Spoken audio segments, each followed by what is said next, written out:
أعوذ بالله من الشيطان الرجيم. بسم الله الرحمن الرحيم. الحمد لله والصلاة والسلام على مولانا رسول الله وآله وصحبه.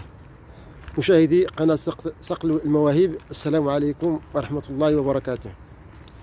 بمناسبة حلول شهر رمضان المبارك للسنة الهجرية 1445 أتقدم بأحر التبريكات وأجمل الأماني إلى المشاهدين وإلى الأمة الإسلامية قاطبة في مشارق الأرض ومغاربها.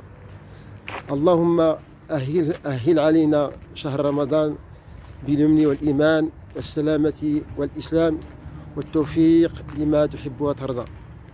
اللهم ارحمنا فيه واغفر لنا فيه وأعتق رقابنا فيه.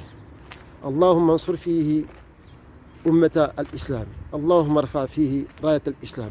اللهم رد فيه أمة الإسلام إلى دينك ردا جميلا.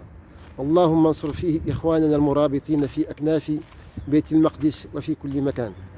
اللهم استر عيبنا، اللهم اجبر كسرنا، اللهم قوي إيماننا، اللهم ثبت قلوبنا على طاعتك، اللهم ثبت قلوبنا على دينك.